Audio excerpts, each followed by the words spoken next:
할렐루야. 저희들 함께 봉독하실 하나님 말씀 창세기 12장 1절로 3절, 저와 여러분이 한 절씩 교대로 봉독하시고 3절 한 목소리로 함께 봉독하시겠습니다. 여호와께서 아브라함에게 이르시되 너는 너의 본토 친척 아비 집을 떠나 내가 내게 지시할 땅으로 가라.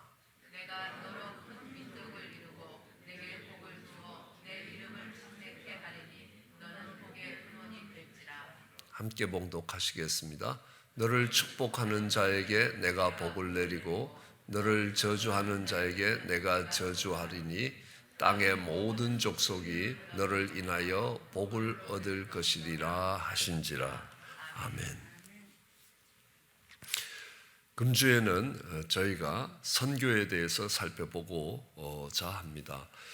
우리가 제자훈련의 첫 번째 학년이라고 그러나요? 첫 번째 다루는 것은 생명입니다. 생명반입니다. 우리는 복음을 받아들임으로 인하여 영원한 생명을 얻게 되는데, 그 생명은 복음을 받아들인다는 것은 하늘이 땅으로 내려오는 겁니다. 그러니까 요한이 말한 것처럼 보이지 않는 세계에서 보이는 세계로 쳐들어왔다. 그게 예수 그리스도다. 그분이 예수 그리스도다라는 게 이 요한복음의 시작입니다. 왜냐하면 그때 사람들은 다 그런 생각을 갖고 있었습니다. 세상은 보이는 세상과 보이지 않는 세상이다. 이걸 플라톤의 이원론이라고 이야기합니다. 근데 보이지 않는 세계가 진정한 세계다. 그런데 요한은 여러분들이 이야기하는 보이지 않는 세계가 바로 하늘의 세계고 영의 세계다. 그래서 그 영의 세계가 보이는 세계로 온 것이 말씀이 육신이 되어서 이 땅에 오신 분이 예수 그리스도다. 그래서 우리는 그 복음이 옴으로 인하여 말씀이 육신이 돼서 그 하늘이 땅으로 오는 것, 우리에게 오는 것들을 경험하게 됩니다. 믿음을 통하여, 믿음은 바라는 것들이 실상입니다. 미래가 현재로 오는 겁니다.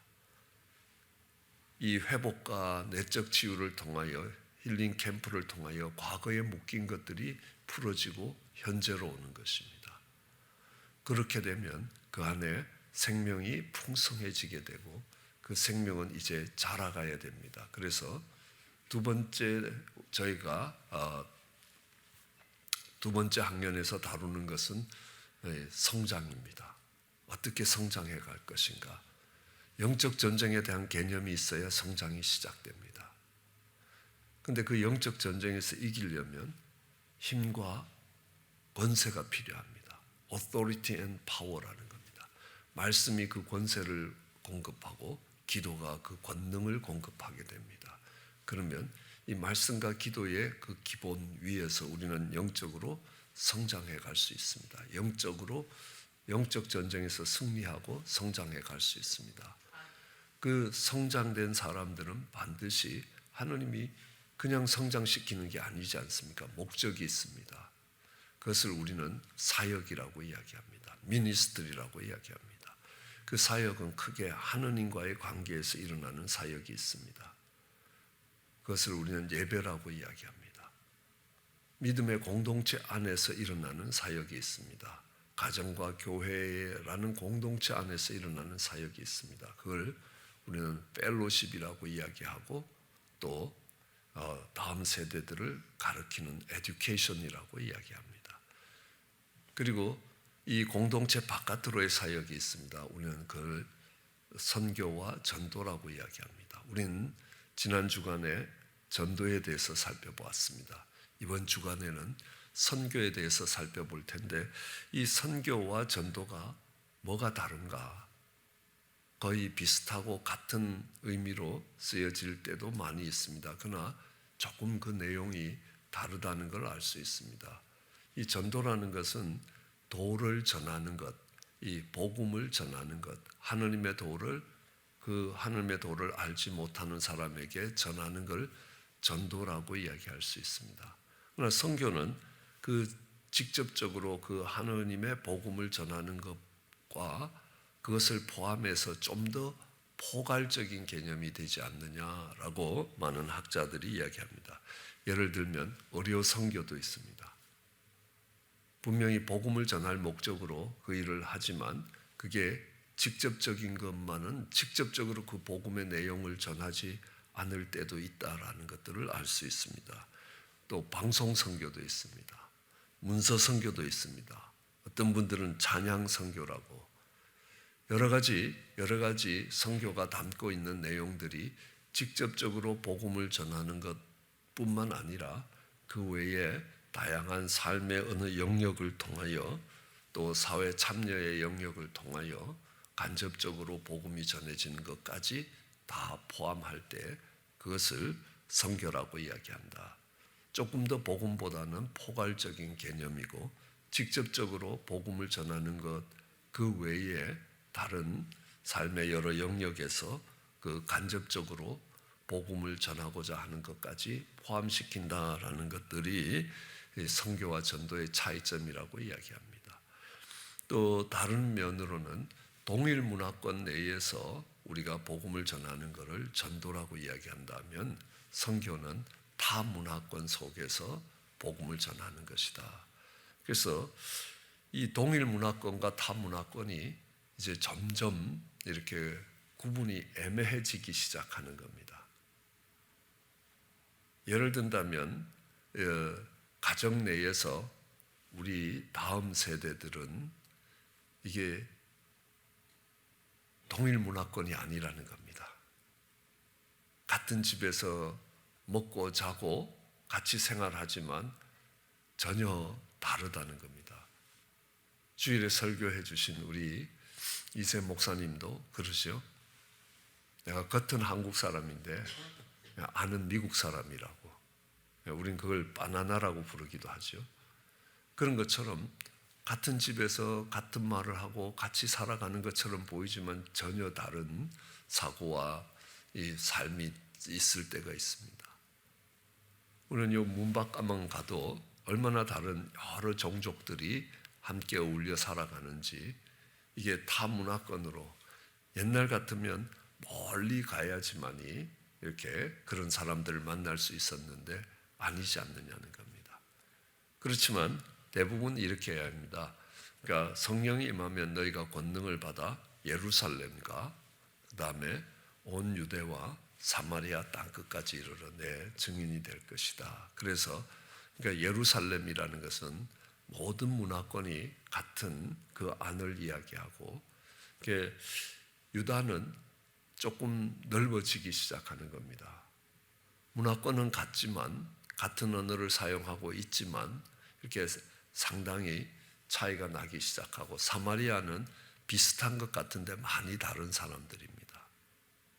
그 다음에 땅끝으로 가면 전혀 모든 것들이 언어에서부터 문화까지 모든 것이 달라지는 그 스펙트럼을 이야기할 때에 그러니까 예루살렘과 유다와 사마리아와 땅끝까지 그래서 예루살렘을 M0라고 이야기하고 유다가 되는 카테고리를 M1, M2, M3 이 M3가 되면 그러니까 문화와 언어와 모든 영역에서 달라지는 곳을 이야기한다라고 그렇게 해서 선교와 전도를 구분하기도 합니다.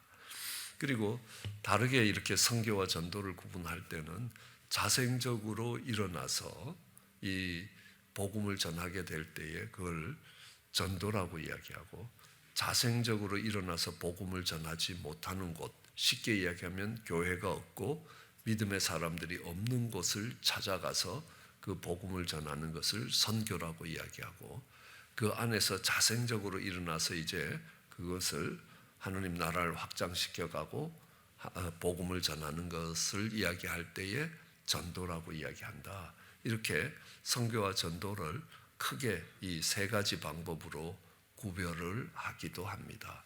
그러나 우리가 선교라고 이야기할 때는 그 안에 가장 핵심적이고 가장 중심에 복음을 전하는 전도가 포함되어 있다라고 볼 수 있습니다. 이 선교를 향한 하느님의 마음을 이해하는 것이 우리는 전도도 잃어버린 자를 찾는 하느님의 안타까움이라는 겁니다.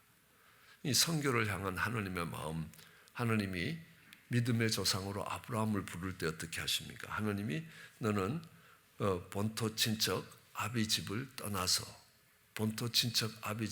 떠나서 정말 내가 지시할 땅으로 가라, 이렇게 이야기하죠. 내가 지시할 땅으로 가라, 이 말은 하느님이 아브라함을 부르셨다는 겁니다. 그러니까 하느님이 부르시면 우리는 반드시 뭐가 필요하냐 하면 있던 자리에서 떠나는 것이 필요하다. 우리는 그곳에 떠나지 못하면 그곳에 매여 종살이하게 된다는 것들을 알 수 있습니다. 내가 물질에서 떠나지 못하면, 다르게 이해하면 내려놓지 못한다면 그것에 매여 종살이하게 되는 겁니다. 자녀들을 떠나지 못하면 그것에 매여 종살이하게 된다. 그래서 하나님께서 아브라함에게 본토 친척 아비 집을 떠나 내가 지시할 땅으로 가라, 아브라함을 부르셨는데, 그러니까 부르신 후에 하나님이 아브라함에게 하시는 것이 내가 너로 큰 민족을 이루게 할 것이라, 내가 너를 복을 주어 창대하게 할 것이다. 하나님이 복 주신 결과가 뭡니까? 창대해지는 것이라. 그러니까 그 다음에 하는 말이 네가 복의 근원이 될 것이다. 복이 어디서부터 시작했나? 저 사람은 참 복된 삶을 산다. 그러니까 어떻게 저 사람이 복된 삶을 살 수 있었느냐? 누구를 만났기 때문에, 좋은 부모님을 뒀기 때문에, 그리고 그 사람은 또 어떻게 해서 이런 복된 자리에 오게 됐나? 이걸 쫓아가서 그 끝에 누가 있나 보면 아브라함이 있다라는 말입니다. 그게 복의 근원이 될 것이다. 또 다른 번역은 이렇게 이야기합니다. 정말 너는 복이 될 것이다. 네가 복이라는 겁니다. 그러니까 새롭게 번역할 때는 이렇게 합니다. 여호와께서 아브라함에게 이르시되 너는 너의 고향과 친척과 아버지의 집을 떠나 내가 내게 보여줄 땅으로 가라. 내가 너로 큰 민족을 이루고 내게 복을 주어 내 이름을 창대하게 하리니 너는 복이 될 것이다. 너는 복이 될 것이다 라는 말은 어떤 말이겠습니까? 네가 가는 곳이 다 복되게 될 것이라는 겁니다. 우리는 이 교회가, 이 예배당이, 예배를 드리는 이 장소가 거룩하다라고 이야기하면 이 건물 안으로 들어올 때 여러분 거룩에 동참하게 되는 겁니다. 그리고 이 건물을 빠져나가게 되면 다시 보통 사람으로 돌아가게 됩니다. 그러나 성전의 개념이 달라지면서 네가 성전이라, 네가 거룩이라는 겁니다. 그러면 당신이 가정에 있으면 가정이 거룩한 것이고 당신이 직장에 있으면 직장이 거룩해지는 것이라. 이 말은 네가 복의 근원이 되겠다라는 말을 새롭게 번역할 때에, 원어에 가깝게 번역할 때 너가 복이라는 겁니다. 그래서 그 다음에 일어나는 것이 너와 함께 있으면 복이 될 것이고 너와 함께 있지 않으면 그들은 복을 잃어버리게 되는 것이다. 하나님이 우리와 함께 있는 것을 우리는 축복이라고 이야기합니다. 복의 영역 안으로 들어가는 것입니다. 우리는 죄라는 것과 범죄의 차이가 있습니다. 죄라는 것은 마귀요 사탄입니다. 악한 영들입니다. 범죄라는 것은 침범하다, 죄의 영역으로 들어가는 것을 우리는 범죄라고 이야기합니다. 그러면 하느님은 복이시다는 겁니다. 그런데 그 복의 영역으로 들어가는 것을 우리는 축복이라고 이야기합니다. 마찬가지로 네가 이 땅에 하느님을 대리하며 복이 될 것이다. 그러므로 너와 함께 있는 사람이 축복을 받게 될 것이고 그렇지 않는 사람이 복을 잃어버리게 되는 것이다.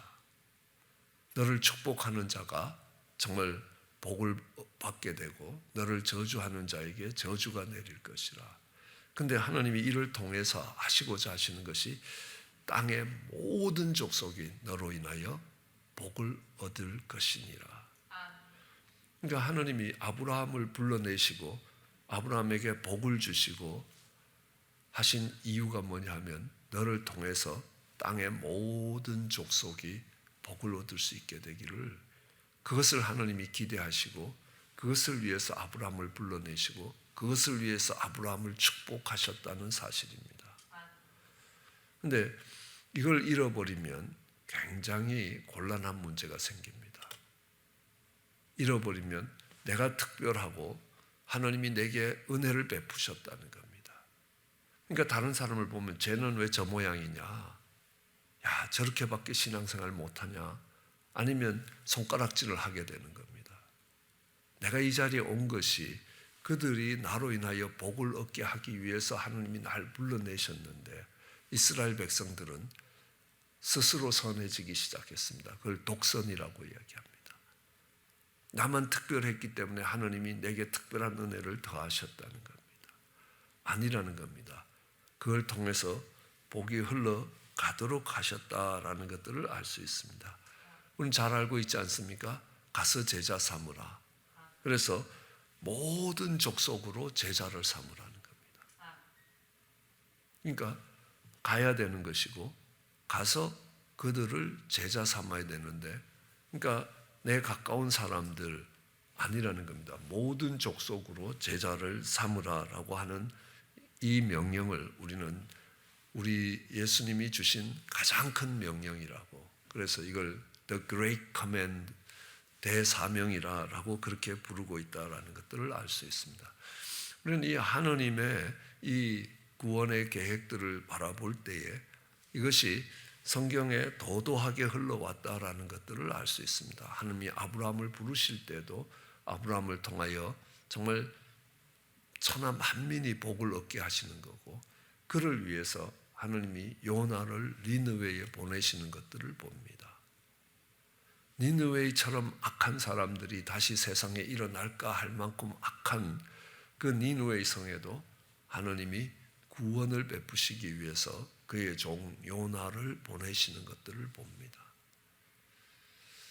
저는 여리고 성에 정탐을 갔던 두 정탐꾼을 생각해 볼 때에, 그럼 여리고 성은 정탐이 필요한 성이 아닙니다.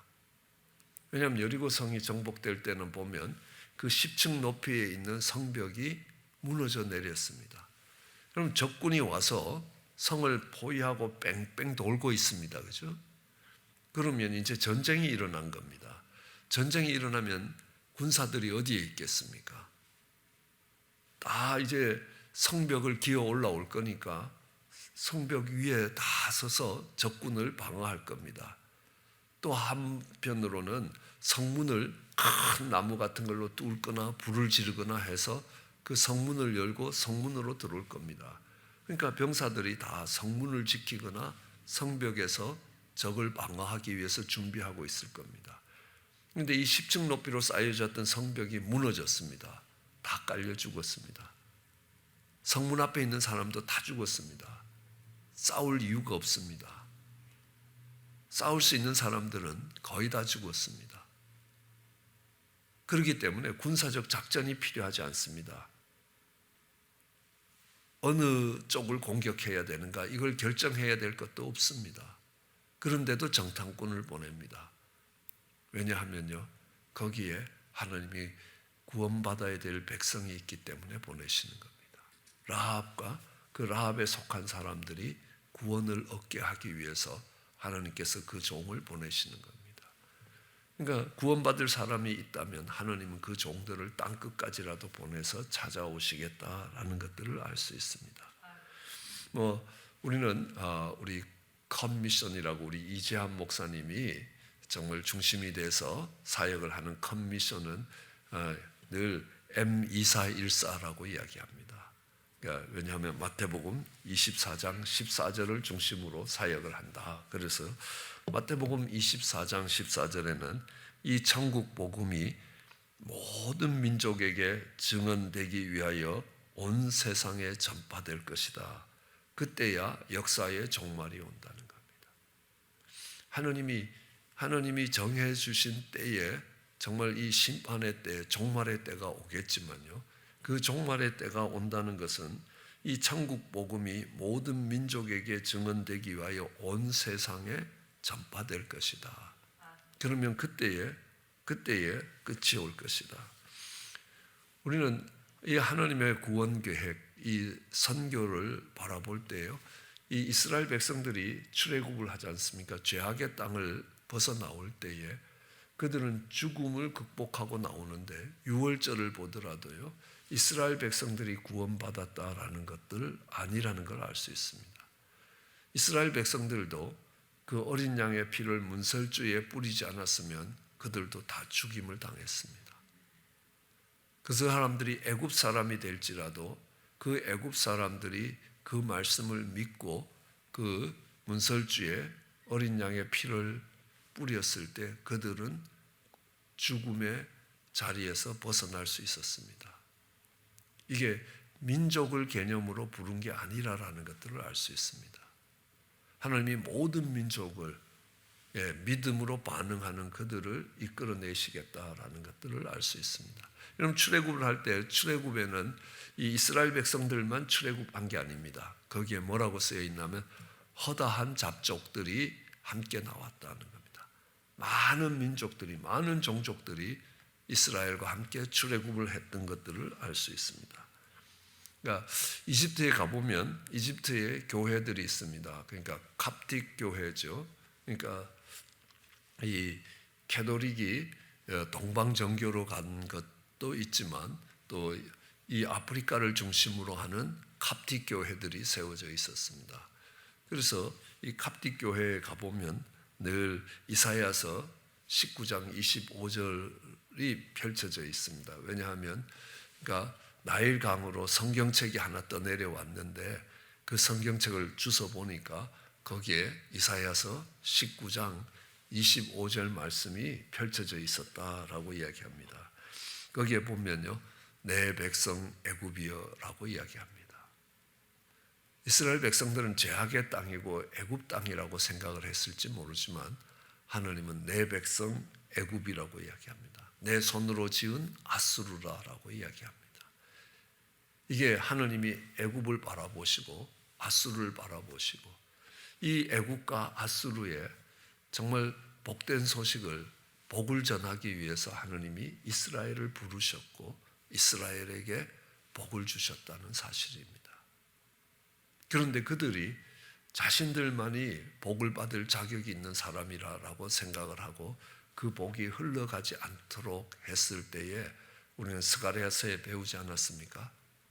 너희가 도둑질했다는 겁니다.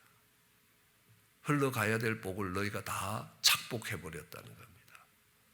이걸 나눠줘야 될 그 물질들을 내 것인 것처럼 네 것이 아니고 나누어 주도록, 가난한 자들에게 나눠주도록 맡긴 그 물질을 다 내 주머니에 주고 내가 다 써버렸다. 예, 우리는 이거를 착복이라고 이야기합니다.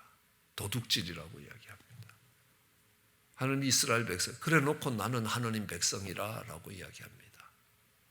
이것이 이스라엘 백성들의 가장 대표적인 두 개의 죄라, 바로 그 죄라고 하는 고유명사가 덜하는 정관사가 붙어있는 죄가 되는 것입니다.